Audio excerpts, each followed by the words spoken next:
अस्सलाम वालेकुम नाजरीन, आप देख रहे हैं प्रोग्राम जायज़ा और मैं हूं फरहाना खान। नाजरीन, आज जो मेरे प्रोग्राम का टॉपिक है वो ये है कि 10 अक्टूबर से लेकर अब तक जो जनूबी पंजाब के बिलखसूस पंजाब के सरकारी स्कूलों के जो असातिज़ा हैं वो एहतजाज कर रहे हैं।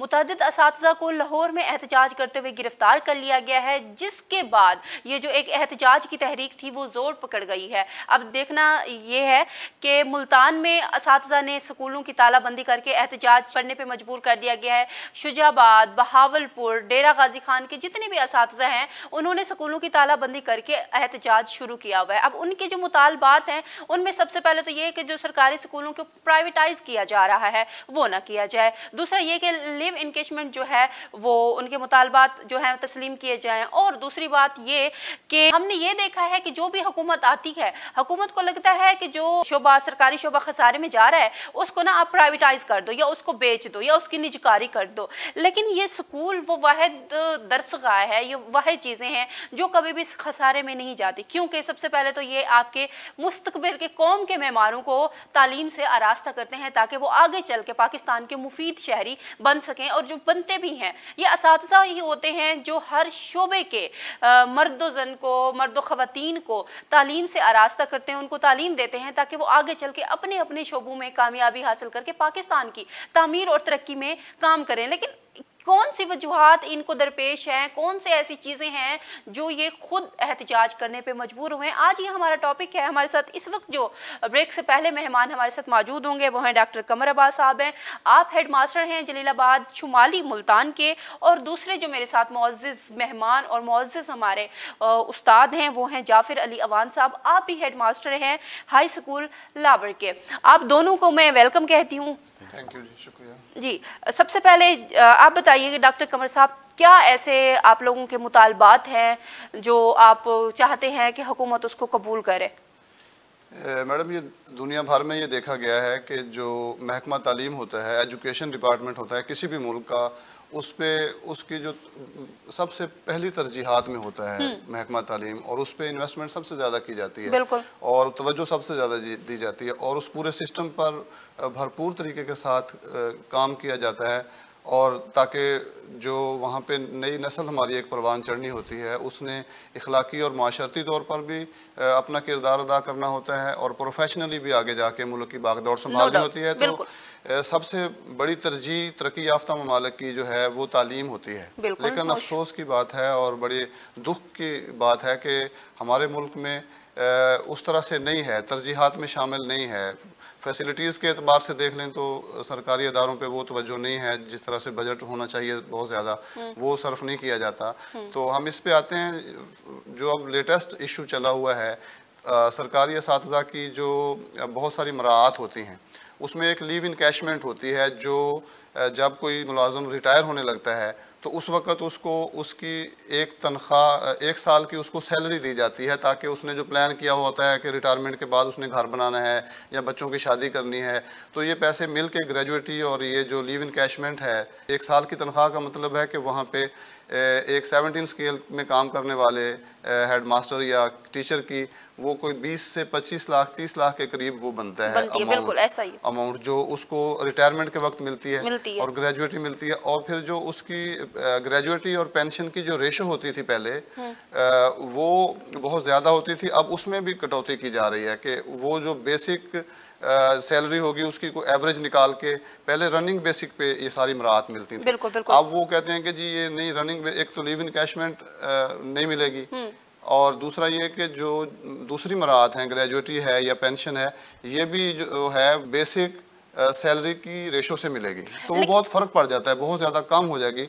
और जो एक बहुत बड़ा चार्म होता है गवर्नमेंट जॉब में तो वो चार्म ही ख़त्म हो जाएगा। और गवर्नमेंट सेक्टर में आने के लिए ख्वाहिशमंद होते थे, जैसे हम आए हैं PhD करके, हम गवर्नमेंट एक हाई स्कूल के हेड मास्टर बन के बैठे हुए हैं, तो एक पेंशन और रिटायरमेंट और ग्रेजुएटी ये एक सबसे बड़ा चार्म होता था कि हम वहाँ जाएं, प्राइवेट सेक्टर में ना जाएं। ऐसा ही है। तो अगर इस तरह से हो जाता है तो एक तो बहुत बड़ी हक तलफी है कि हम 40-40 साल लोग सर्विस करके बैठे हुए हैं और अब ये नई पॉलिसी मुतारफ करवाई जा रही है।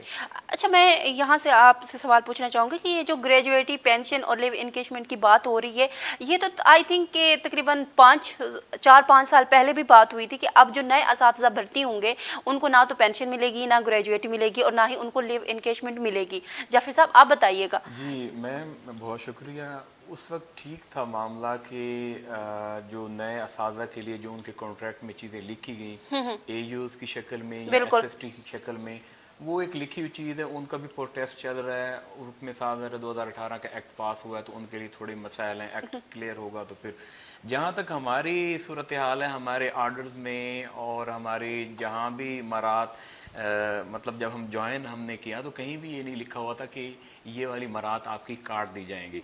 और सबसे अहम तरीन चीज़ मैम ये है कि निगरान हुकूमत ने ये नोटिफिकेशन किया है। लेकिन निगरान हुकूमत को तो अगर कानून के हिसाब से देखा जाए उनको किसी चीज़ का हक नहीं है। वो जस्ट निगरान है इसके लिए, इंतखाबात के लिए। जी। वो इंतखाबात की निगरानी करा सकती है, वो इस तरह के कानून तो पास नहीं कर सकती। जी बिल्कुल, आप सही कह रही हैं। निगरान गवर्नमेंट मैम, अब देखें कि निगरान गवर्नमेंट ने क्या बेनिफिट्स क्या दिए हैं मुलाजमीन को। अगर कोई बेनिफिट्स नहीं दिए तो लाजमी बात है जो हमारे पास ऑलरेडी जो बेनिफिट्स मिल चुके हैं हमें लीव इनकैशमेंट की शक्ल में, पेंशन की शक्ल में, तो वो भी वापस लिए जा रहे हैं। मतलब आप ये देखें ऐसी बहुत सारी चीज़ें हैं, हाउस रेंट है या मेडिकल अलाउंस है, ये 10-10 साल से जो है ना फ्रीज हुआ पड़ा है। और यहाँ पे सिर्फ टीचर ही इनको लगता है वो टारगेट जो है सॉफ्ट टारगेट जिसे ये बनाने की कोशिश करते हैं। एक सिंपल मैं आपको मिसाल दूं कि जुडिशरी में एक क्लास 4 के मुलाजिम को भी जो है ना 35,000 जुडिशरी अलाउंस दिया जा रहा है और हमारे टीचर की तनख्वाह 40-50 हज़ार है। हम तो मजीद मांग ही नहीं रहे बाकी डिपार्टमेंट्स के मुकाबले में। हम तो ये कह रहे हैं कि ऑलरेडी जो हमारे नोटिफिकेशन है, जो हमारी मराहत हैं काइंडली वो तो हमें दी जाए ना। अगर उसमें भी ये करेंगे तो फिर बहुत मुश्किल हो जाएगा। सिंपल बतौर हेड मैं टीचर को क्लास में तो भेज सकता हूँ, मगर क्लास में उसे वो किस तरीके से मोटिवेट होगा जब उसकी ज़रूरियात ही पूरी नहीं होंगी, वो बच्चों को किस तरीके से पढ़ाएगा। तो साफ ज़ाहिर है उसमें जो है क्वालिटी में बहुत फ़र्क आ जाएगा और स्कूल की परफॉर्मेंस में बहुत फ़र्क आ जाएगा। तो काइंडली निगरान गवर्नमेंट से हमारी इल्तिजा यही है कि जो नोटिफिकेशन वो कर चुकी है, ये करना चाह रही है, काइंडली वो वापस करे और असातिज़ा जो है अपने जहाँ भी काम करें वो काम करना चाहते हैं। और यहाँ तक कमर साहब भी बैठे हैं, हमारे स्कूलों का रिजल्ट पिछले 5-5 साल से 100% है और हमने तमाम चीज़ें छोड़ के हम गवर्नमेंट में आए। तो कम से कम गवर्नमेंट को ये सोचना चाहिए कि एक टीचर इस वक्त किस पोजीशन में, अगर उसकी 50,000 या लाख तनख्वाह है तो वो उसमें जो है ना बहुत मुश्किल से गुजारा कर रहे हैं। लेकिन कमर साहब, अगर जैसे जाफिर साहब फरमा रहे हैं कि हमारे स्कूलों का रिजल्ट 100% है, अगर वाकई में ही रिजल्ट 100% है तो गवर्नमेंट को ऐसी कौन सी चीज़ परेशान कर रही है कि किस चीज़ के उनको नौबत पेश आई कि वो प्राइवेटाइजेशन पे गौर कर रही है, वो असातिज़ा के जो बुनियादी मराहत जो पहले लिखे हुए थे कंट्रैक्ट में उसको ख़त्म करने पे आ गई है। आखिर कुछ ना कुछ तो वजूहात होंगी ना, हुकूमत को कुछ तो मौक़िफ़ होगा। वजूहात में मैडम मैं जो समझता हूँ वो सबसे बड़ी वजह उसकी एक तो इंटरनेशनली जो दुनिया में लॉबिंग हो रही है, वो नहीं चाहते कि पाकिस्तान तरक्की करे और इसलिए सबसे पहले ये जो टीचर्स के हकूक़ पर सबसे पहले जो एक कट लगा था वो मुशर्रफ गवर्नमेंट में लगा था जब इन्होंने पहली दफ़ा कॉन्ट्रैक्ट पे एजुकेटर्स भर्ती किए थे। एक पीएसटी टीचर को 4200 पे भर्ती किया था, एक ईएसटी को 45 पे किया था, ऐसे एसएसटी को इन्होंने को 6000 के करीब अमाउंट पे किया था। अब देखें ये मुतालबा था उस वक्त आईएमएफ का। आईएमएफ ने उस वक्त मुतालबा रखा था कि ये आप लोग कॉन्ट्रैक्ट पे करें, ये बहुत ज़्यादा वो इनकी मराहत बहुत ज़्यादा हैं। या तो दूसरी तरफ हम जब मॉडर्न कंट्रीज़ को देखते हैं, वहाँ यूरोप में देखते हैं, तो वहाँ पे असातिज़ा का प्रेस्टीज भी सबसे ज़्यादा है और उनकी मराहत भी सबसे ज़्यादा है। तो इसका डायरेक्टली जो इफेक्ट है ये हमारी सोसाइटी के ऊपर होता है। जब आप टीचर को परेशान रखेंगे, टीचर अपने उसी में बेचारा लगा रहेगा, तो उसकी जो क्रिएटिव सलाहियतें होती हैं वो मांद पड़ जाएंगी। ज़ाहिर है वो बच्चों के अंदर अपनी मायूसी और वही चीज़ें कन्वर्ट करेगा और वही चीज़ें फिर सोसाइटी के अंदर आएंगी और सोसाइटी की तरबियत सही नहीं हो सकेगी। और दूसरा अब जो किया जा रहा है ये भी आईएमएफ के बिहाफ पे ही एक मुतालबा किया जा रहा है कि जी इनको आप लोग ये पेंशन बहुत ज़्यादा है, ये कट लगाएं और आगे जो भर्तियां करें वो ये भी सोच रहे हैं कि वो सिर्फ ऐसी तनख्वाह पे हो, फिक्स पे पे हो, कोई रिटायरमेंट नहीं, कोई पेंशन नहीं, कोई कुछ नहीं। सही।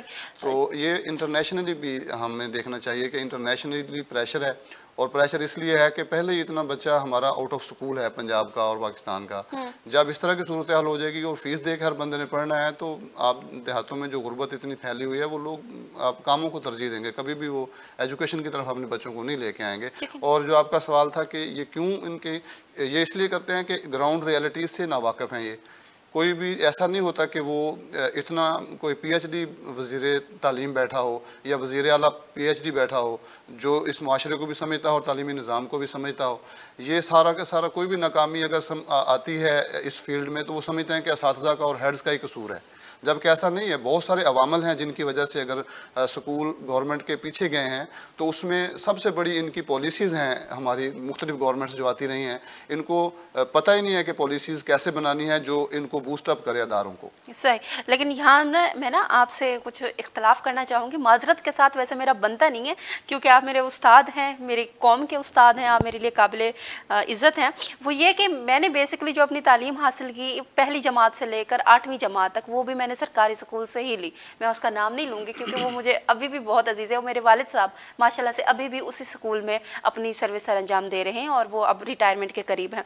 लेकिन वहाँ पे जो मैंने देखा वो ये कि सहूलियात तो उनको मुकम्मल तौर पे मुयस्सर हैं, मेरे उसमें वालिद साहब भी शामिल हैं, ठीक है। मराद तो मुकम्मल तौर पे हैं, वो जो फंड्स हैं वो आ रही हैं, वो ग्रांट्स आ रही हैं, वो चीज़ें हैं, असातिज़ा पूरी तादाद में हैं, हेड मास्टर साहब भी माशाल्लाह से अच्छा खासा वो हैं और अच्छी खासी पे ले रहे हैं गवर्नमेंट से। लेकिन वो ये कि ऐसी उनको कौन सी वजूहात पेश आई कि हमें नहीं समझ आती थी कि वो हेड मास्टर साहब का एक जो रूम है, कॉन्फ्रेंस रूम है मोस्टली, उसमें उन्होंने खुद भी बैठ गए और बाकी उस्तादों को भी बुला लिया और गप्पें चल रही हैं। मतलब स्कूल जो है आपका, आपके जो क्लास रूम्स हैं वो खाली पड़े हैं, उनको ब्रेक के नाम पे वो बिठा दिया और आप लोग बातें कर रहे हैं। मतलब कुछ ऐसी वजूहात भी तो होती है, गवर्नमेंट देखती है, जिसकी वजह से गवर्नमेंट को ये स्टेप लेना पड़ा है।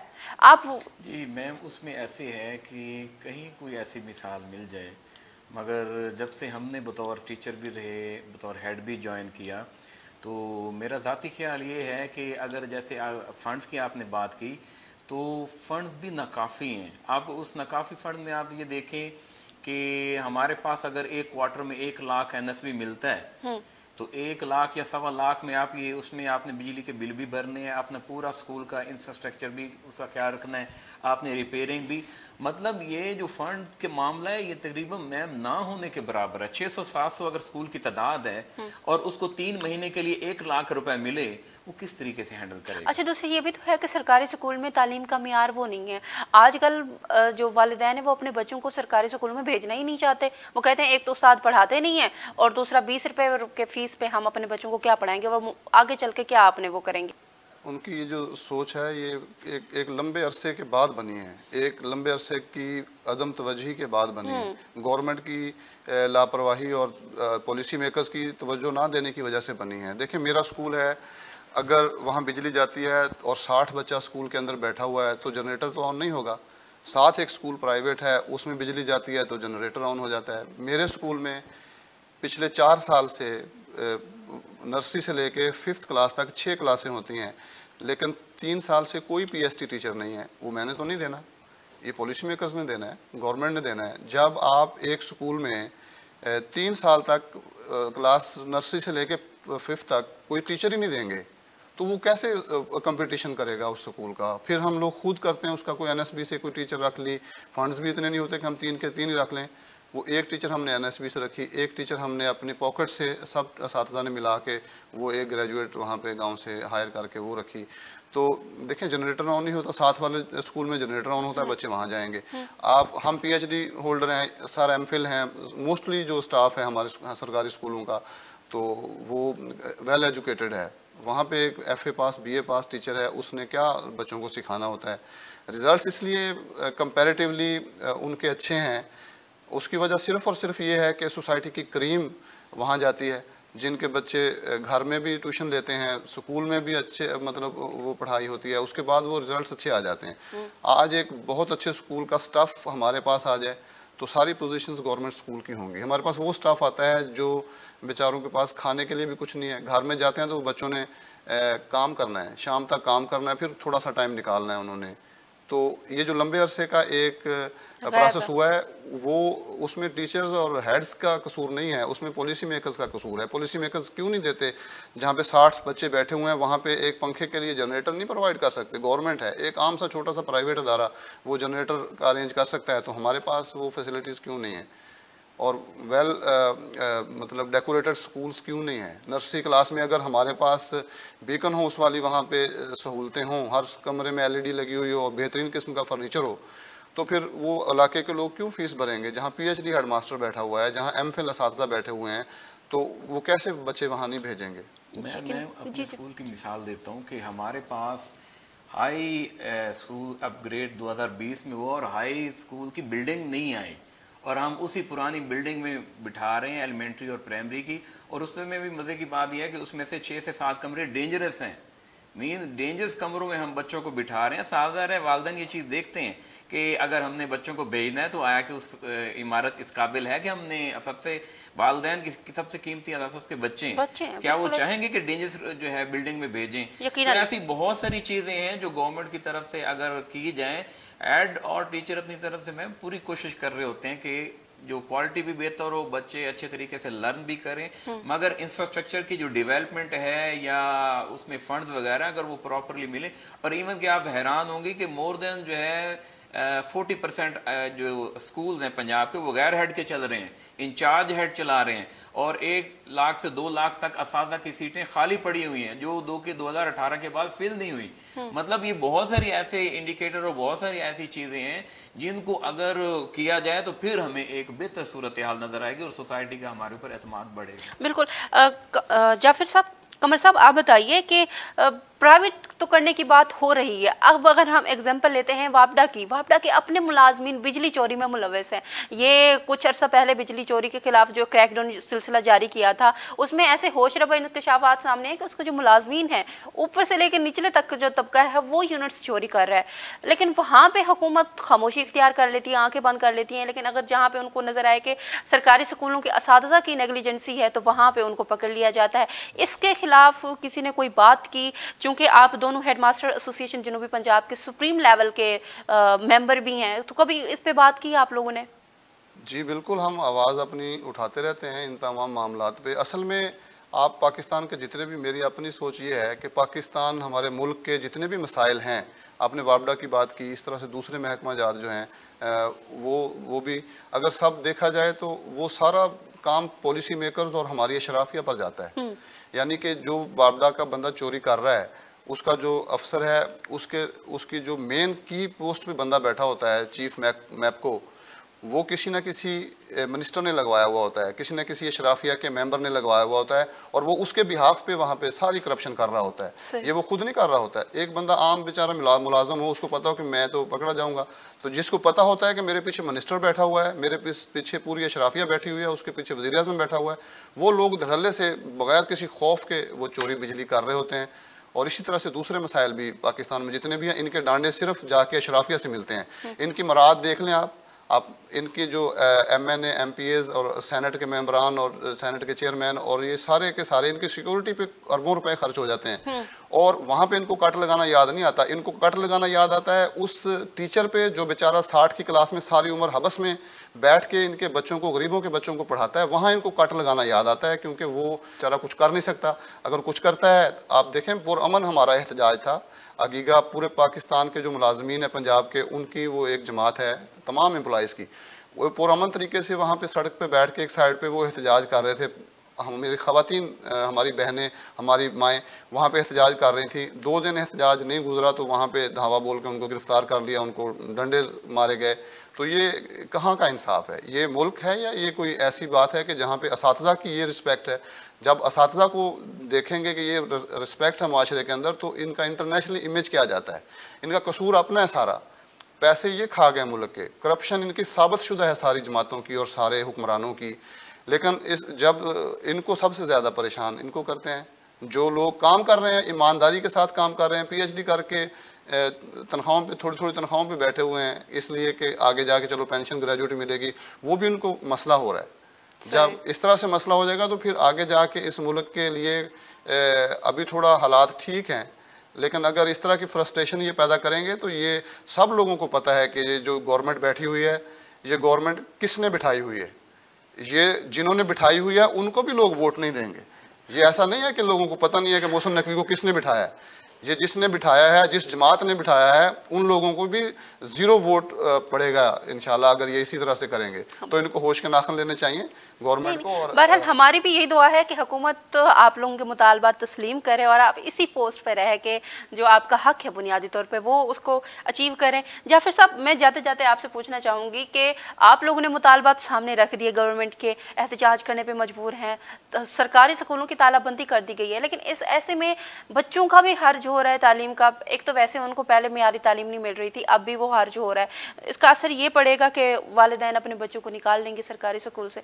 इन केस अगर मुतालबात तस्लीम नहीं होते फिल वक्त आगे क्या स्ट्रेटजी है आप लोगों की?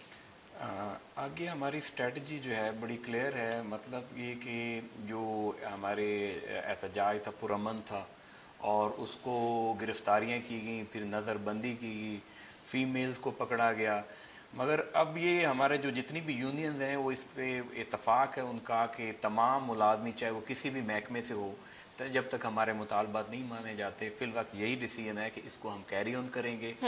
और जहाँ तक बच्चों का मामला है तो ये बात मैं मैम आपको क्लियर करूँ, जब ये बात पूरे पंजाब में हर स्कूल, हर मोहल्ले, हर गली में मौजूद है कि असातिज़ा और मुलाजमी स्ट्राइक पे हैं, बच्चे स्कूलों में आते ही नहीं हैं। मतलब बालों का ये ख्याल तासुर है कि बच्चों को जो है ना भेज दिया जाता है। आप इस बात पे हैरान होंगी, आज मैं पूछ रहा था अपने दोस्तों से तो उन्होंने बताया कि बच्चे स्कूलों में नहीं आ रहे। वो तालिब इल्म तो वैसे ही कहते हैं कि कुछ और हमें छुट्टी मिले स्कूलों से, क्योंकि वो टीवी पे देखते हैं तो वो उन्हें पता चलता है एहतजाज हो रहा है, वालिदैन भी नहीं भेजते। तो ये सारी चीज़ें जो मुआशरे में चल रही हैं, मतलब और साफ ज़ाहिर है गवर्नमेंट यही समझती है कि सबसे कमज़ोर तरीन बंदे को ढूंढती है, ये मुलाजिम को ढूंढती है, और वो टीचर है कि इसको जैसे तोड़ मोड़ लेंगे, इससे काम भी ले लेंगे, इलेक्शन आएगा इलेक्शन ड्यूटी भी करवा लेंगे और तमाम चीज़ें करवा लेंगे, और जब कटौती होगी तो इसके ऊपर लागू कर देंगे। तो हम ये बात क्लियर करना चाहते हैं कि इस दफ़ा आगेगा के प्लेटफॉर्म पे हेडमास्टर एसोसिएशन पंजाब के प्लेटफॉर्म पे हम ये क्लियर करना चाहें कि ये हमारी एहतजाज जारी रहेगा और अपने हकूक़ के लिए हम लड़ते रहेंगे। और साफ ज़ाहिर है इसमें जो है जो नज़रबंदी कभी भी नहीं हुई है असातिज़ा की, तो इस हवाले से थोड़ा सा निगरान गवर्नमेंट को देखना चाहिए। हमारे अकाबरीन, हमारे जो कायद हैं, हमारे जो रहनुमा हैं, उन लोगों के साथ अगीगा के जो कायदीन हैं उनके साथ बैठना चाहिए। मुज़ाकरात करने में क्या हर्ज है, कोई टाइम फ्रेम दिया जा सकता है कि भाई आपके मुतालबा तब मुकम्मल कर लिए जाएंगे। हमारा कोई नया मुतालबा तो है ही नहीं कि हमारी फलां चीज़ बढ़ा दी जाए। हम तो यही कह रहे हैं कि हमारे जो पुराने हकूक़ हैं, लीव इनकैशमेंट की शक्ल में पेंशन जो तरमीम आप कर रहे हैं वो ख़त्म कर दें, प्राइवेटाइज ना करें, और अगीगा के जो मुलाजमीन को आपने नाजायज़ तरीके से गिरफ्तार किया उनको आज़ाद कर दें। ये सिंपल हमारे मुताबिक स्ट्रेटजी के हवाले से ये भी हमारी चल रही है, मीटिंग्स हो रही हैं कि अब नेक्स्ट लाएअमल हमारा क्या होना चाहिए। तो डिस्ट्रिक्ट लेवल पे भी चल रही है कि डिस्ट्रिक्ट लेवल पे हम बड़े मुजाहरे करें और बाइकाट से हट के। दूसरा ये कि ये अब जो सूरत हाल है ये कोई मामूली सूरत हाल नहीं है। एक दिन का बाइकाट भी बहुत ज़्यादा लॉस होता है बच्चों का, हमें ये एहसास है और हमें ये तकलीफ है और हमने उसका रिजल्ट्स देना है। हमसे मतलब सालाना एवेल्यूएशन होना है, हमसे रिजल्ट्स लेने उन्होंने, उनका तो कुछ नहीं जा रहा, हमारा जा रहा है। लेकिन इसमें साहिब इक़्तिदार तबके के लिए ये इससे बड़ी बेहिसी क्या हो सकती है कि वो इस पहलू पे मुज़ाकरात करें, मुज़ाकरात करके उनको कहें कि हम इसको कोई लाहेअमल तैयार करते हैं, कोई करते हैं, बैठते हैं। तो उनको फ्रंट पे आना चाहिए अब जो हमारे हुक्मरान हैं, और ताकि कोई इसका फौरी तौर पे, हम भी नहीं चाहते कि बाइकाट रहे, कुछ गिव एंड टेक या कुछ चीजें फौरन फिल किए जाएं, कुछ जो है शॉर्ट टर्म में, कुछ लॉन्ग टर्म में। तो हम इन मुज़ाकरात के लिए तैयार हैं। ये ज़्यादा जिम्मेदारी उन पे आयद होती है कि वो आएं और मुज़ाकरात। बहुत शुक्रिया आप लोगों का कि आप लोग तशरीफ़ लाए हमारे स्टूडियो में और अपने मुतालबात हुकूमत के सामने रखे। यकीनन हुकूमत के भी कुछ ना कुछ खदशात होंगे। अगर IMF का मुतालबा है तो हुकूमत को फिर मानना ही पड़ेगा, क्योंकि वो हमारी मौशियत उस चीज़ पर डिपेंड करती है। नाज़रीन, हम गुफ्तगू कर रहे थे डॉक्टर कमर अब्बास से, हेडमास्टर हैं वो भी, और जाफ़र अलीवान दोनों हेडमास्टर हैं। इनसे हम गुफ्तगू कर रहे थे ये जो असातिज़ा ने तहरीक शुरू की हुई, एहतजाज किया जा रहा है, जो असातिज़ा को पकड़ के उन्होंने उन पर तशद्दुद किया है और जेलों में बंद कर दिया हवालात में, उस पर बात कर रहे थे। कुछ असातिज़ा के मुतालबात हैं, कुछ हुकूमत के खदशात हैं, इस पर नेक्स्ट हम बात करेंगे ब्रेक के बाद। ब्रेक के बाद हमारे साथ कुछ और असातिज़ा भी मौजूद होंगे, उनसे जानेंगे कि उनको क्या खदशात हैं हुकूमत से और उनके क्या मुतालबात हैं। हमारे साथ रहिए।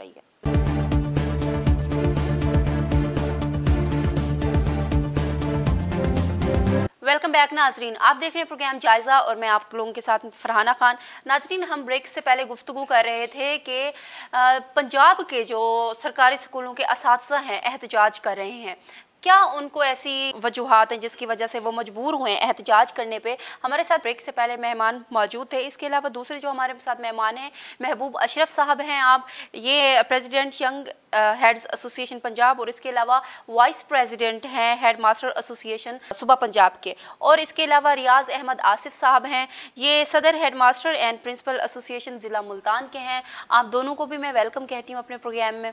कैसे हैं आप लोग? अल्हम्दुलिल्लाह। ये आप लोगों ने पट्टियां बांध रखी हैं, एहतजाज यकीनन चल रहा है, क्या मुतालबात हैं? जी, इसमें सबसे पहले तो ये है कि टीचर्स के बारे में हमारी राय भी ये है और जायज़ा भी ये जो अब तक की सर्विस है जो हमने देखा, they are the most sensible and sensitive segment of our society.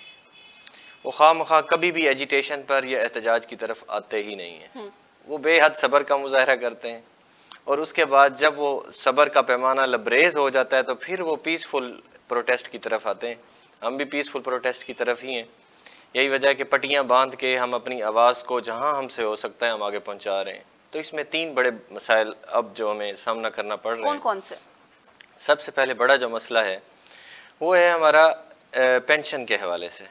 Pension पर भी एक कट लगाया जा रहा है। इसी तरह से लीव इनकैशमेंट का मामला है, उस पर इश्यूज़ हैं। फिर तीसरा जो मामला है वो सर्विस के जो हमारी सर्विस प्रोटेक्शन के इश्यूज़ हैं, उस पर भी हमारे साथ जो है ना वो नारवा सलूक किया जा रहा है। अब पाकिस्तान में बेशुमार महकमा जात हैं।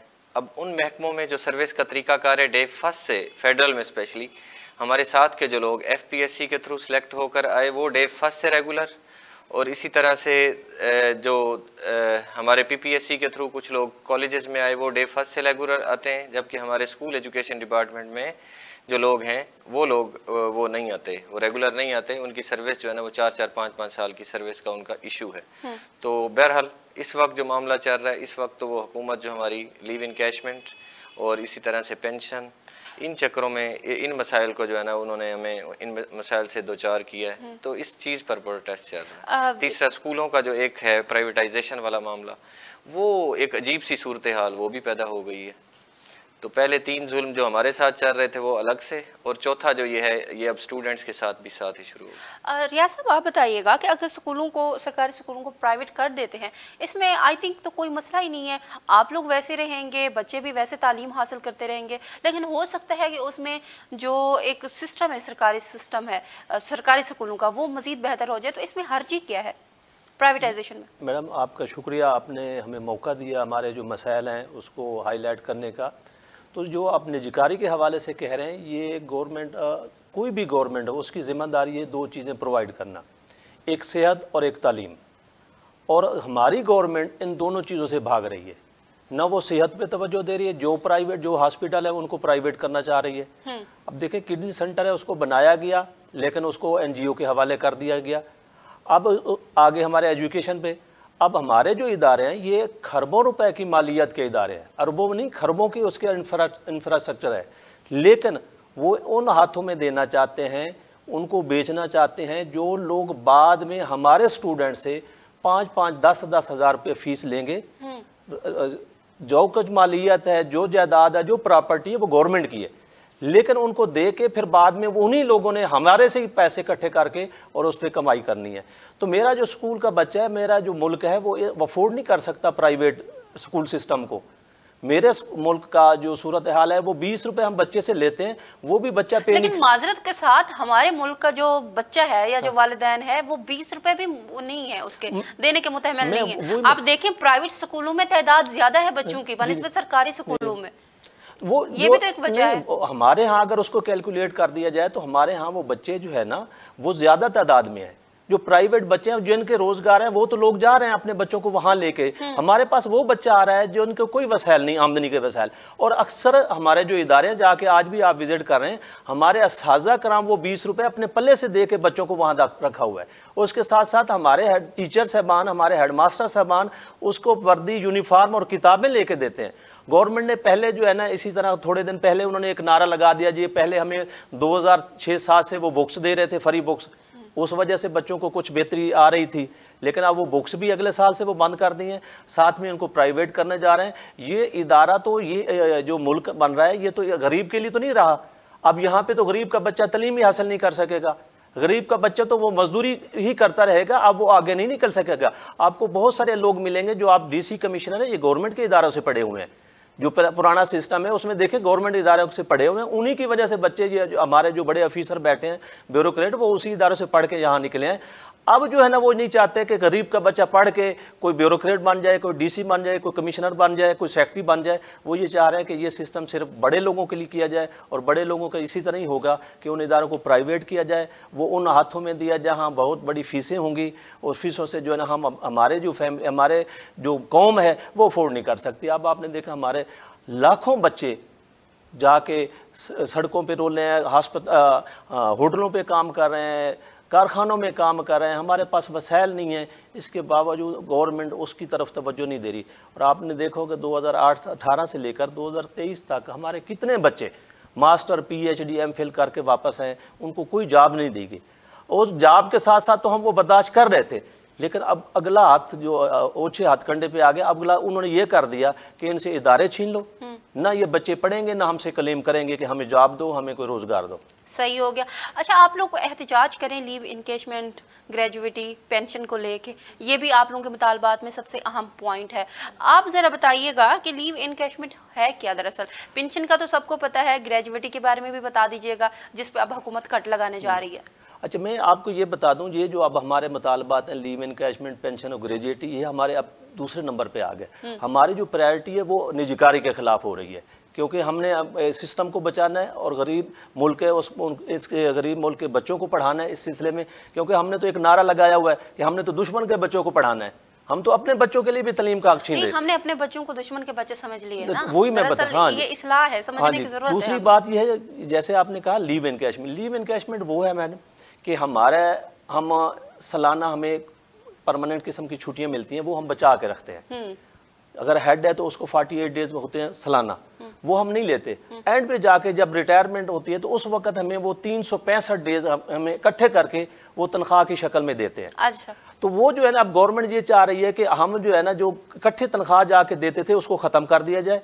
ये एक 4 में हम इंतज़ार में रहते थे कि हमें एक लमसम अच्छी अमाउंट मिल जाती थी, वो ख़त्म करना चाह रहे हैं। इसी तरह पेंशन के हवाले से वो ये कह रहे हैं कि अब हमारे ऊपर एक इन्होंने कंडीशन ये लगा रखी है कि गवर्नमेंट ऑफ पंजाब ने 25 साल और 55 साल एज के होना ज़रूरी है। फ़र्ज़ करो मैंने अगर 25 साल नौकरी कर भी रही है, अगर मेरी एज 55 साल नहीं है तो मैं रिटायरमेंट नहीं ले सकता। एक ये दीवार खड़ी कर दी।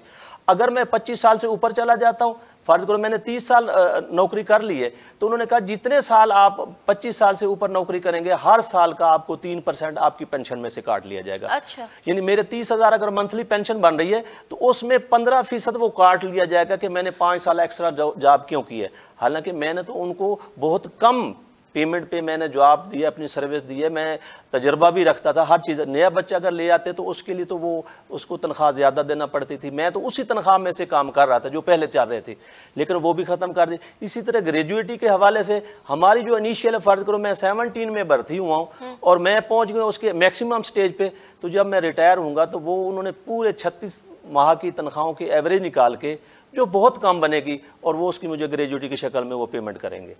सही, हाँ जी, सही हो गया। अच्छा महबूब साहब, आप बताइएगा कि एहतजाज आप लोग कर रहे हैं, 10 तारीख को एहतजाज शुरू हुआ था, अब तो नौबत ये आ गई है कि स्कूलों को ताले लगा दिए हैं असातिज़ा ने, ये जब से लाहौर में उस्तादों को पकड़ने का सिलसिला शुरू हुआ है। तो आपको नहीं लगता कि इससे एक सरकारी स्कूलों का जो निज़ाम था तालीम का वो वैसे कमज़ोर था, इससे बच्चों की तालीम का ही नुकसान हो रहा है? आखिर को साल में जब वो हुकूमत ही आप लोगों से मांगेगी हिसाब, आप लोगों की कारकर्दगी पर सवाल उठाएगी, तो भी तो आपको ही जवाब देना पड़ेगा। बिल्कुल ठीक है, बड़ा अच्छा सवाल है आपका। और इसमें मैं ये कहना चाहूँगा कि बहुत ज़्यादा मिसकंसेप्शन है जो हमारे स्कूल सरकारी इदारों के हवाले से और हमारे जो गवर्नमेंट सेक्टर में टीचर्स पढ़ा रहे हैं ना उनके हवाले से बहुत ज़्यादा मिसकंसेप्शन है।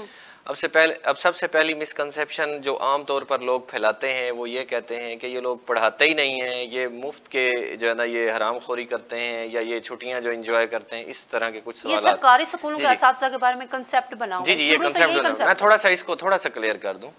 आप अपने जो है ना जितने हमारे बोर्ड्स हैं पंजाब के, सारे बोर्ड्स के रिजल्ट उठाइए, मैट्रिक के रिजल्ट देख लीजिए, वहाँ पे आप चेक करें कि ज़्यादा पास परसेंटेज गवर्नमेंट सेक्टर की है या प्राइवेट सेक्टर की है। आप जिस सन का आपका दिल चाहे आप लोग उठाएं, जो पास परसेंटेज है हमेशा गवर्नमेंट सेक्टर की ज़्यादा होती है। मैं जिस इदारे में काम कर रहा हूँ, मैं 2016 से हूँ वहाँ पे। सही। मैं जब गया था तो वहाँ पर टीचर्स टोटल जो सैंक्शन सीट्स थी वो थी 16। अच्छा, अब उसमें से हुआ ये कि with the passage of time, because that school is out of the way, तो with the passage of time हुआ ये कि वहाँ से जो है ना टीचर्स कुछ रिटायर हो गए, कुछ ट्रांसफ़र करा गए, लेकिन नए टीचर्स नहीं आए। टीचर्स की तादाद कम होती गई, तुलबा की तादाद हमारी with the passage of time बढ़ती गई। और रिज़ल्ट का ये आलम है कि आज तक 7 साल हो गए, 7वां साल है, कोई एक भी रिज़ल्ट बिलो बोर्ड नहीं है। अब 2023 का जो मेरा मैट्रिक का रिज़ल्ट था वो 100% है। और इसी तरह से और भी बहुत सारी जगहों पर अक्सर ऐसे वो हैं कि वहाँ पर रिज़ल्ट्स बेहतरीन जा रहे हैं। इशू क्या है, वहाँ पर ना हमारे पास टीचर्स पूरे हैं। मेरे स्कूल में एक हाई स्कूल है जहाँ मिनिमम 11 क्लासेस हैं, उन 11 क्लासेस के लिए मेरे पास टीचर्स हैं सिर्फ 6।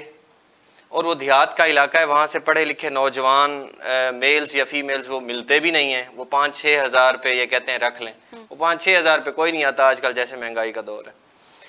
तो उसके बावजूद मैं अब हेड टीचर होने के बावजूद मैं सारा दिन क्लासें पढ़ा रहा हूँ, मेरे बाकी मामला चल रहे हैं। मेरे टीचर्स सारा दिन 1 सेकंड के लिए वो रेस्ट नहीं करते, वो 9 से 10 लेक्चर वो पढ़ाते हैं। तो हम तो टीचर तो अपने जो ड्यूटीज़ हैं हमारी, हम उससे बढ़कर डबल पे कर रहे हैं। और इसी वजह से सरकारी इदारों का ये जो रिज़ल्ट है, ये मामलात हैं, ये बेहतर हैं। लेकिन फिर भी होता ये है कि हमारी जो एडमिनिस्ट्रेशन है या हमारे ये जो ब्यूरोक्रेट्स हैं जिन्होंने मनसूबाबंदियाँ करनी हैं, जिन्होंने हमारे स्कूल के मसाइल को समझकर हल करना है, वो स्कूल के मसाइल को सुनना ही नहीं चाह रहे। भाई जब आप सुनेंगे ही नहीं, जब आपने किसी हेड टीचर को बुलाया ही नहीं है, वो बेचारा आपके ऑफिस तक गया है सेक्रेटरी साहब, उसको आपने कभी इंसान का ही दर्जा नहीं दिया। टीचर तो बहुत बड़ी चीज़ होती है ना जी, जिसके बादशाह के बेटे भी वो जूते उठाना अपने लिए फ़ख्र महसूस करते थे। हमारे यहाँ तो ये सिचुएशन बन गई है कि ये शाही ये जो टोला है, ये लोग तो उसकी बात ही सुनना गवारा नहीं करते। जब बात सुनेंगे नहीं, मसाइल सुनेंगे नहीं, तो मसाइल हल कहाँ से होंगे? तो मसाइल जो ये हल नहीं हो रहे ना, ये सबसे बड़ा इशू है। With the passage of time the things are just becoming burden on just teachers and head teachers. जब तक अब हमारी गवर्नमेंट इन इदारों की तरफ तवज्जो नहीं करेगी, इनके मसाइल को जो जेन्युइन इनकी डिमांड्स हैं ये उनको देगी नहीं, तो वो आगे चल नहीं सकते। अब एक गाड़ी है, अब गाड़ी हो मेरे पास लैंड क्रूज़र मैं रख लूँ और मैं कहूँ जी मैं जो है ना इसमें जस्ट 2 लीटर पेट्रोल मैंने डलवाना है और मैंने जाना है जो लाहौर तक जाना है, तो वो कभी नहीं जा सकती। तो हमसे एक्सपेक्टेशंस बहुत ज़्यादा की गई हैं। इदारों के इंफ्रास्ट्रक्चर्स बहुत अच्छे हैं, वहाँ पर बड़े पढ़े लिखे लोग मौजूद हैं। मैं कहता हूं कि मेरे एक टीचर का मुकाबला कोई भी प्राइवेट सेक्टर का कोई शख्स आ जाए वो कर नहीं सकता। हम लोग मुकाबले के इम्तिहानात देकर वहां तक पहुंचे, जहां पर आम प्राइवेट स्कूल का एक टीचर जो है ना वो उस इम्तिहान को, रिटन टेस्ट को क्लियर नहीं कर पाया, हम लोग लाखों में से उसको क्लियर करके वहां पहुंच गए। तो हमारे अंदर क्या इतनी काबिलियत नहीं कि हम उन मसाइल को टैकल करें? हम कर रहे हैं, लेकिन कितना कर सकते हैं? वो हम पर वो जब बोझ वो बिला वजह पड़ता है ना, वो इश्यूज हैं, उनको अगर गवर्नमेंट रिजॉल्व कर दे तो ये मसाइल हल हो सकते हैं। बिल्कुल यकीनन बात तो ऐसी है कि उस्ताद आप लोगों के मुस्तकबिल के कौम के मेहमान होते हैं। जब तक आप उनको टेंशन फ्री नहीं करोगे, उनके घर के किचन के, उनके चूल्हे ये जो खाने का होता है उनका आप वो हिसाब पूरा बराबर नहीं करोगे, तो भी वो टेंशन फ्री हो के आपके बच्चों को नहीं पढ़ा सकता। आप बताइए रियाज साहब, आपने तो माशाल्लाह से एक्सपीरियंसड हैं आप इस चीज़ में, लेकिन शुरू से लेकर अब तक अगर बात की जाए सरकारी स्कूल में तालीम के हवाले से, वालिदैन के हवाले से, तो वो भेजना नहीं चाहते। वो कहते हैं कि सरकारी स्कूल में बस बच्चे जाते हैं, उल्टा बिगड़ के आ जाते हैं, वो उस तरह की तालीम हासिल नहीं कर पाते जो प्राइवेट स्कूल दे रहे हैं। ये प्राइवेट और सरकारी स्कूलों के दरमियान ये जो एक ब्रिज है, ये जो एक फासला उन्होंने खड़ा कर दिया है, या ये जो एक डिफरेंस है, ये कहाँ से शुरू हुआ, कैसे शुरू हुआ, इसको ख़त्म कैसे किया जा सकता है? ये वक्त के साथ साथ गवर्नमेंट की ये पॉलिसियाँ आती रही है। 90 के बाद जो है ना ये सिलसिला शुरू हुआ, जब हमारे ही इदारे, हमारे ही जो सरबराहान इदारा जाते हैं, उन्होंने प्रमोट करना शुरू कर दिया प्राइवेट इदारों को। जब तक सरकारी इदारे काम कर रहे हैं, आप देखें कि मैंने पहले भी अर्ज किया है कि हमारे जितने भी आज ऑफिसर बैठे हैं, इनमें 80% वो लोग हैं जो हमारे सरकारी इदारों से पढ़े हुए हैं। और जब इन्होंने प्रमोट करना शुरू कर दिया, इन्होंने गए बगे हम अब देखें जी, अब जब हमारे इदारे में पढ़ाई का टाइम होता है, बच्चों को लर्निंग पीरियड आता है, उसमें ये इन्होंने मर्दमशुमारी का काम शुरू कर दिया। हम पीटते रह गए जी, देखें जी मरदमशुमारी आप करा रहे हैं, खुदारा मेहरबानी करो, इस बच्चों गरीब बच्चों का क्या कसूर है। तो सब ने कहा जी आप खामोशी इख्तियार करें, गवर्नमेंट बेहतर जानती है। मेरे स्कूल में से अगर 16 टीचर थे, 16 में से 11 टीचर वो मरदमशुमारी पे चले गए। अब वो 3 माह लगा के आए, 3 माह लगाने के बाद जब आप वापस आएंगे तो बच्चों के साथ कितनी बड़ी ज्यादती होगी। अच्छा, उसके साथ साथ फिर आ जाएगा इलेक्शन के हवाले से। अब जी डोर टू डोर जाके इलेक्शन वोटर लिस्टों की वेरिफिकेशन करें। भाई ये आप गर्मी की छुट्टियों में करवा लें, जब हमारा टीचर फारग बैठा होता है। आपने ज़रूरी उसी टाइम करना है जब जिस वक्त टीचर पढ़ाने। वैसे यहाँ पे सवाल ये है कि असातिज़ा ही क्यों चाहिए होते हैं मरदमशुमारी के लिए, या फिर वोटर लिस्टों की चेकिंग के लिए, या फिर इंतखाबात की ड्यूटी सर अंजाम देने के लिए? कोई और नहीं है इनके पास फोर्स हुकूमत के पास? होनी भी चाहिए और होगी भी सही। और मैं कहता हूं कि हमारे जो फ्रेश ग्रेजुएट्स हैं उनको इस काम के लिए बड़े अच्छे से यूटिलाइज किया जा सकता है। No doubt. अगर शुमारियात महकमा शुमारियात के पास अगर उनके पास इतना अमला नहीं है, पढ़े लिखे लोग अगर उनके पास नहीं है, उन्हें सिर्फ टीचर्स ही ट्रस्टेबल लगते हैं, उनको वो काम कहते हैं, तो फिर मेरे ख्याल में कि ये वाले काम जो है ना, जो हमारा तालीम का मामला है ना, तालीम का मामला ज़्यादा सीरियस है, ज़्यादा अहम है। उनको वही काम अगर ये करने दें ना, सिर्फ टीचर को सिर्फ टीचिंग ही करने दें, तो मेरे ख्याल में यहाँ इनकलाब बर्पा हो सकता है। मसला यही है कि टीचर जब पढ़ाने लगता है उसको कभी हम पकड़ के इधर ले जाते हैं, कभी पकड़ के इधर ले जाते हैं। अच्छा, इससे टीचर्स की कारकर्दगी पे तो असर पड़ता ही है, साफ ज़ाहिर है, लेकिन वो नफसियाती तौर पे भी टीचर इस चीज़ को फिर पसे पर्दा ही डाल देता है कि मैं वहाँ जाऊँ या वहाँ जाऊँ, ये ऐसा होता है। वो ये है कि जब मैं बता रहा हूँ अभी मरदमशुमारी जब स्टार्ट हुई इस दफ़ा, तो ये देखें कि हमारे तकरीबन फरवरी में स्टार्ट हो गई। उस वक्त हमने इम्तिहान लेने थे, फरवरी से चलते फिर हमने रिज़ल्ट तैयार करना था, 1 अप्रैल से हमने दाखिले करने थे, दाखिले से फिर हमने उनको आगे गर्मी की छुट्टियां आ रही थी, हमें उसके लिए होमवर्क देना था। तो ये सारा टाइम मेरे टीचर का जो है ना वो फील्ड में गुजरा है। ज़ाहिर बात है जब वो रिक्वेस्ट भी करता है, हम भी जाके डिपार्टमेंट में रिक्वेस्ट करते हैं, वो कहते हैं ये नेशनल काज है। तो जब नेशनल काज का नाम आ जाता है फिर मैं भी सरेंडर कर जाता हूँ, मेरे अफीसरान भी सरेंडर कर जाते हैं, हमारे खामोशी इख्तियार कर जाते हैं। यानी जब हमारे एडमिशन का टाइम था वो एडमिशन नहीं कर पाए हम। देखें जब बच्चा आएगा, मेरे पास 11 टीचर नहीं है और 5 टीचर कैसे बने, वो जो भी आएगा वालिदैन आएंगे, वो बच्चों को उठा के ले जाएंगे, वो कहेंगे कि हम अपने बच्चे को क्यों मुस्तकबिल दाव पे लगाएं। तो ये एक मैं कहता हूँ ये एक मुनज़्ज़म मनसूबा है जिसके तहत गवर्नमेंट के इदारों को ये ब्लेम किया गया और गवर्नमेंट इदारों को बदनाम करके ऐसा सिस्टम लाना चाहते हैं जहाँ पे ये बच्चे जो है ना, कल को ये बच्चे तालीम हासिल न करें, यहाँ से डॉक्टर कदीर खान वर्गा पैदा न हो सके। अगर क्योंकि प्राइवेट जो है ना, जितने भी प्राइवेट इदारे हैं वहाँ पे एक उनका एक मकसद है, कंपटीशन है वहाँ पे बहुत ज्यादा। हाँ, कंपटीशन भी है और उनका एक मकसद है कि हमने कमाई करनी है, जबकि गवर्नमेंट सेक्टर में ये बात नहीं है। गवर्नमेंट सेक्टर में हम अभी इसी साल की मैं बताऊं, हमारे रिजल्ट के हवाले से हमारे बोर्ड में इस दफा मुल्तान बोर्ड में हमारी पहली और तीसरी पोजीशन मुल्तान बोर्ड की गवर्नमेंट स्कूल की थी, और जो 9th क्लास में था रिजल्ट आया उसमें हमारे स्कूल का जो गवर्नमेंट सेक्टर का था वो मुल्तान बोर्ड में उसने पहली पोजीशन ली। लेकिन बदकिस्मती हमारी ये है, जब वो बच्चा पहली पोजीशन लेके आया तो आले दुआले जितने प्राइवेट स्कूल थे उन सबों ने उनको घेर लिया, उसके वालिद को घेर लिया, हमारे इंतजामिया को घेर लिया, उसके वालिद को लालच दे के वो बच्चा हमसे निकाल लिया। यानी हमारा कोई तहफ़्फ़ुज़ ही करने वाला नहीं है, हमारे साथ कोई खड़ा होने वाला नहीं। फिर आप लोग हाँ जो है ना, आवाम जो पब्लिक ये ब्लेम करे कि जो सरकारी टीचर पढ़ाता नहीं। अब ये बताओ, आपको रिजल्ट दिए, अगर मुल्तान अगर 1.5 लाख बच्चा था, 1.5 लाख में तो हमारा बच्चा अगर टॉप कर रहा है तो हमें तहफ़्फ़ुज़ दिया जाए, हमें अप्रिसिएशन दी जाए। अगर ये होता कहीं प्राइवेट सेक्टर में होता तो उसको कितने बोर्ड लग जाने थे, उनको कितनी अप्रिसिएशन मिलनी थी, हमें किसी ने नहीं किया। ना हमारी जो बोर्ड की जो पोजीशन ली है हमने मैट्रिक में, किसी ने हमें कोई अप्रिसिएशन नहीं दी। हमने अपने तरफ से जाके, अपने हेड टीचर ने जाके उनको अप्रिशिएट किया, उनको बच्चे को दाद दी, हेड टीचर को दाद दी, आपने बहुत अच्छा काम किया। हमें कोई गवर्नमेंट की सरकारी तरफ से कोई नहीं हुआ। यकीनन ये एक बहुत बड़ा अलमिया है कि आप एक अपने इदारे को, एक सेक्टर को वो फैसिलिटीज़ फ्राहम ना करो जिसका वो मुस्तहक है, जिसका वो हकदार है, जो उसको चाहिए, लेकिन उसके बावजूद आप एक्सपेक्टेशंस हाई कर लो कि भाई हमें वो उस तरह के रिजल्ट्स नहीं मिल रहे। और दूसरा, अगर हम इसको प्राइवेटाइज़ करते हैं सेक्टर को तो बड़ा अच्छा खासा एक ज़रिया बन जाएगा। लेकिन गवर्नमेंट को सोचना चाहिए कि एक तालिब इल्म जो हाई फीसेस अफोर्ड नहीं कर सकता, वो अगर सरकारी स्कूलों में जाता है 20 रुपए दे के और वो कुछ ना कुछ बन जाता है, बुनियादी तालीम जो कि उसका हक है वो उसको हासिल करता है, तो यकीनन वो आगे चल के उस मुल्क के लिए ही फ़ायदेमंद होगा, आगे चल के इस कौम के लिए ही फ़ायदेमंद होगा।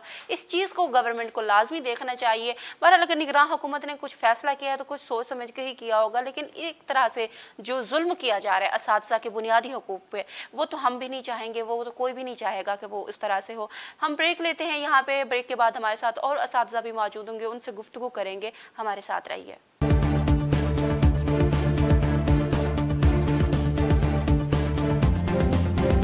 वेलकम बैक नाजरीन, आप देख रहे हैं प्रोग्राम जायज़ा और मैं हूं फरहाना खान। आज जो हमारे प्रोग्राम का टॉपिक है वो है कि असातिज़ा जो एहतजाज करने पे मजबूर हुए हैं, क्या मुतालबात हैं, क्या खदशात हैं, वो हम डिस्कस करेंगे। ब्रेक से पहले आपने जाना महबूब अशरफ साहब हमारे साथ मौजूद थे, रियाज साहब मौजूद थे, और अब जो हमारे साथ मुअज़्ज़ज़ उस्ताद मौजूद हैं, आप डॉक्टर उमैर निसार हैं, चेयरमैन हैं यंग हेड एसोसिएशन पंजाब के।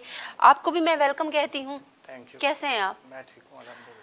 ये बताइए कि एहतजाज जो चल रहा है वो मुतालबात जो हैं असातिज़ा के, उसके बारे में थोड़ा सा बताएं कि कौन कौन से मुतालबात जो हैं। जी, ये मुतालबात पहले रिपीट हो चुके हैं। मेरे भाई महबूब अशरफ साहब और रियाज अहमद आसिफ साहब बड़ा कैटेगोरिकली इसको एक्सप्लेन कर चुके हैं।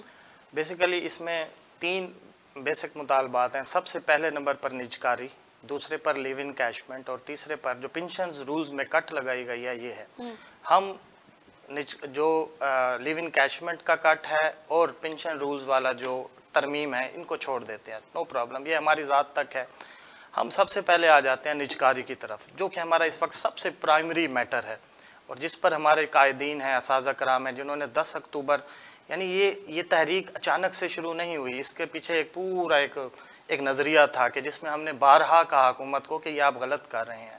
तो जब इन्होंने 10 अक्टूबर को कॉल दी, हमारे तमाम कायदीन असातिज़ा कराम लाहौर में मौजूद थे और ये एक बड़ा पुरअमन एहतजाज था जो वो लाहौर में इसको कर रहे थे। बट आप देखें कि रात कोई 1 बजे के करीब उन असातिज़ा कराम पर धावा बोला गया और ये कहा गया कि ये असातिज़ा कराम हमें मारने आए थे। यानी अगर आप FIR को देखें ना, पढ़ें जो इन्होंने FIR काटी है हमारे कायदीन पर, उसमें यह लिखा हुआ है कि ये असातिज़ा कराम यानी एक सबसे मजलूम तबका जो हमारे इस पूरे पाकिस्तान में है, जो जिनके हाथ में किताबें होती हैं और वहाँ जितने भी लोग थे मौजूद, मैं गारंटी से कहता हूँ कि वहाँ मोस्टली लोगों के पास बुक्स भी थी जो कि वो ले गए थे कि यार चलो फारिग टाइम में हम बुक्स भी पढ़ लेंगे। और उनसे कहा गया कि ये हमारे ऊपर ना कोई धावा बोलने आए हैं या हमें मारने आए हैं और ये एक जुल्म है। तो आप इसमें देख लें कि जुल्म तो कभी रुकता नहीं है। हज़रत अली करमुल्लाह वजह ने फरमाया है कि कुफ्र का निज़ाम तो चल सकता है कि जुल्म का निज़ाम नहीं चल सकता।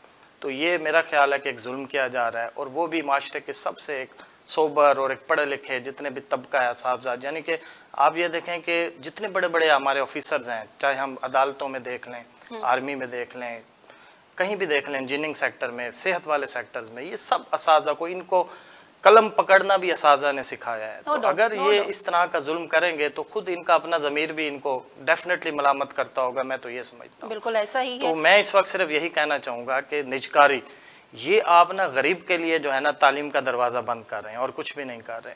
तो मैं अभी भी आज आया हूँ, मेरे पास कई वालिदैन आए हैं, उन्होंने मुझे क्लियरली कहा है कि सर अगर आपने फ़ीस बढ़ाई तो हम अपने बच्चों को उठा लेंगे। मैंने जब इस स्कूल को, अपने स्कूल को ज्वाइन किया था 2016 में, मेरे पास 300 तादाद थी।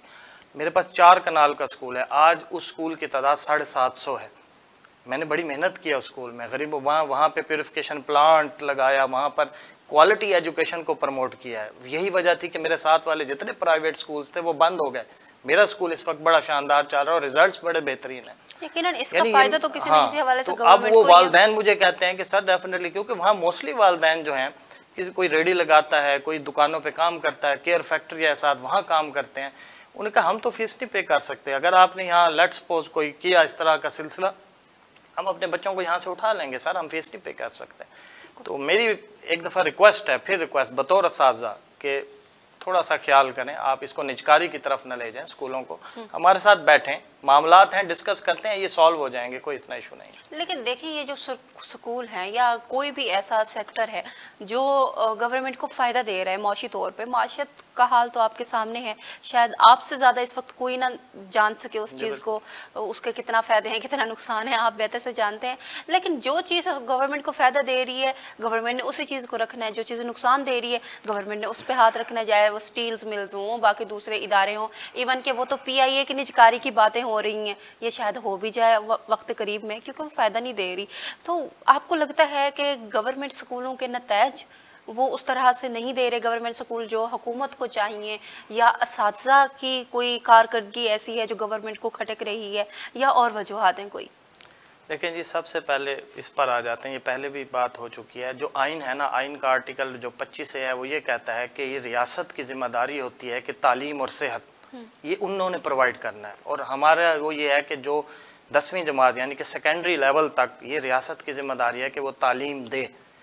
अब जो हम बात कर रहे हैं कि जी जैसे PIA है या जो भी और महकमे स्टील मिल है, उनका तो हमारे साथ कंपैरिजन ही नहीं है, वो एक अलहदा मैटर है, वो गवर्नमेंट जाने और वो जाने। बट ये सर आपका आइन कहता है कि आपने तालीम देनी है बच्चों को, और ये आप जब इस पे कहते हैं तो इट्स मीन आप आइन से मुबर्रा हैं, इट्स मीन या तो फिर आइन में तब्दीली करें कि ये आपकी जिम्मेदारी नहीं है, करें वहाँ पर जाके 2/3 जो आपकी अक्सरियत है वहाँ उसमें अमेंडमेंट करें और बताएं कि ये हमारी जिम्मेदारी नहीं है। वैसे इस वक्त ये प्राइवेटाइजेशन की तरफ ले जाते हैं हम इसको, आप जाने प्राइवेट निजकारी जाने, वालदैन जाने, जो भी करना है। बाकी दूसरी आपने जो इसी सवाल में किया था रिजल्ट का, वो मेरा भाई महबूब अशरफ पहले ही बता चुका है, रियाज आसिफ भाई भी बता चुके हैं कि इस वक्त जो गवर्नमेंट स्कूल्स की पोजीशंस हैं पहली और तीसरी हमारे गवर्नमेंट स्कूल्स की आई, और महबूब साहब ने, मैं उन्हीं की बात को वेट करता हूँ कि आप प्रीवियस 10 साल का या इससे पहले के भी उठा के देख लें, कंपैरिजन देख लें।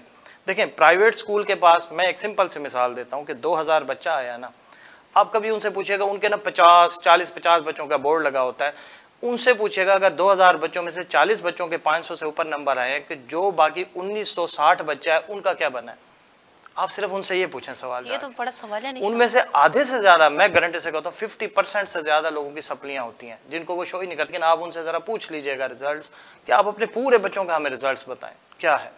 सो हमारे गवर्नमेंट स्कूल्स इस वक्त, अच्छा फिर मैं एक तीसरी आपको एक बड़ी बेहतरीन मिसाल देता हूँ, जो इस वक्त पाकिस्तान में ना हर ग्रेजुएट्स की ये ख्वाहिश होती है कि हमने मास्टर्स, MPhil, PhD करने के बाद गवर्नमेंट जॉब लेनी है।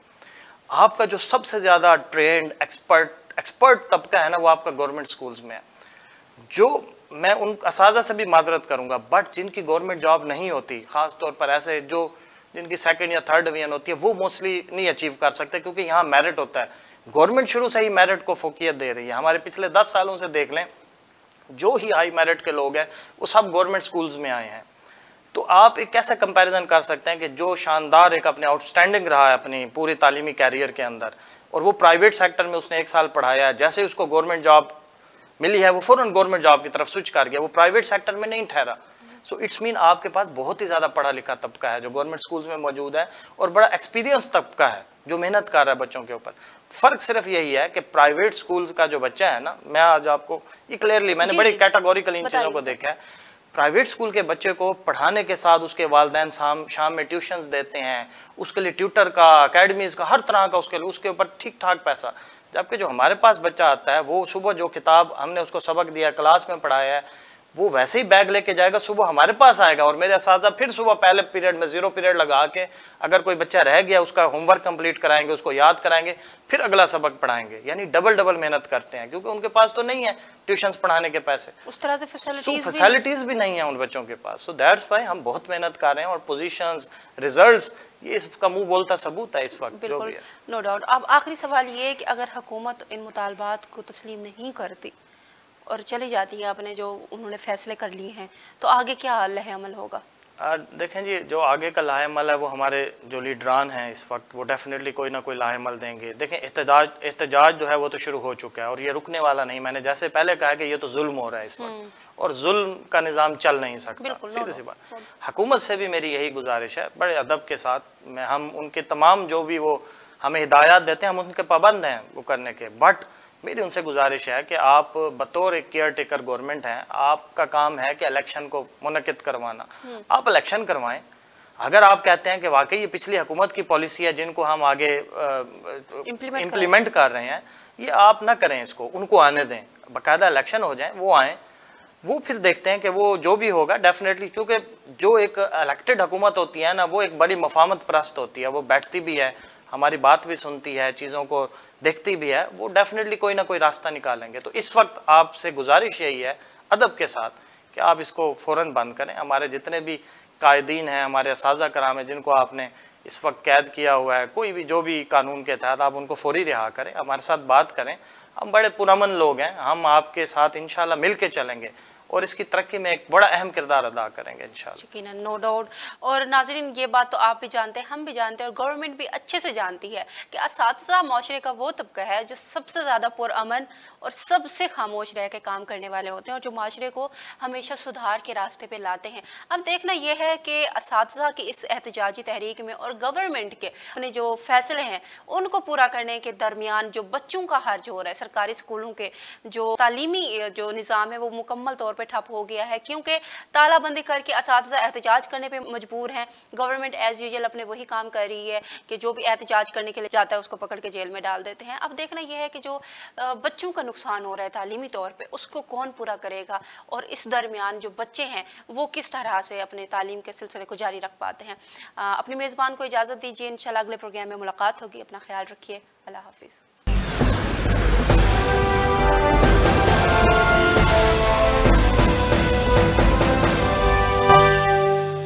इनकम सपोर्ट के लिए जी चीज़ इतने की है, और जो दूसरा जाएगा एक मेयार होना चाहिए और एक वो होना चाहिए, गरीब का जो है ना उसको देखना चाहिए, उसकी दस्तरस में क्या चीज़ आसानी से है। आजकल गरीब आवाम तो अपने बच्चों को 20 से 25 हज़ार 50 हज़ार भी जिसकी तनख्वाह है वो घर का किराया देगा, बिजली देगा, अपने बच्चों को पढ़ाएगा, उसके लिए तो बहुत सारे मसाइल बिल्कुल ऐसा ही, जैसे आपने फरमाया कि 50,000 रुपए तनख्वाह वाला, अब हुकूमत ने पिछले हफ्ते ये शोशा छोड़ा कि 50,000 से कम जिसकी तनख्वाह होगी उस पर भी टैक्स लगेगा। वो तो एहतजाज किया गया तो उस चीज़ को वो वापस ले लिया गया। ये किस तरह की पॉलिसीज़ बना रहे हैं हमारे ब्यूरोक्रेट्स, हमारी हुकूमत, कि 50,000 को आप नहीं वो कर रहे।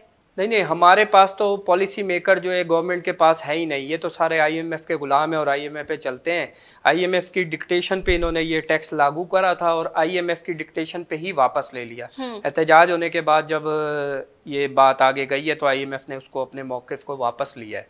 ये बेसिक तो पूरा का पूरा जो आपका सूदी निज़ाम है और आईएमएफ पे है, आईएमएफ की डिक्टेशन पे चल रहे हैं, और इनको अपनी आवाम का कमाते यहाँ से हैं, गुलामी ये आईएमएफ की करते हैं, तो ये तो किसी के भी नहीं है। बिल्कुल ऐसा है। अच्छा, अब आपसे आखिरी सवाल वो ये है कि हुकूमत पाकिस्तान ने अफ़गान शहरियों को इनखला करने का हुक्म दे दिया और अफ़गान शहरियों ने वापस अपने जो मुल्क है वो जाना शुरू हो गए हैं। इस पे बाज़ हलकों की जानिब से तनकीद भी की जा रही है और बाज़ हल्के इस चीज़ का खैर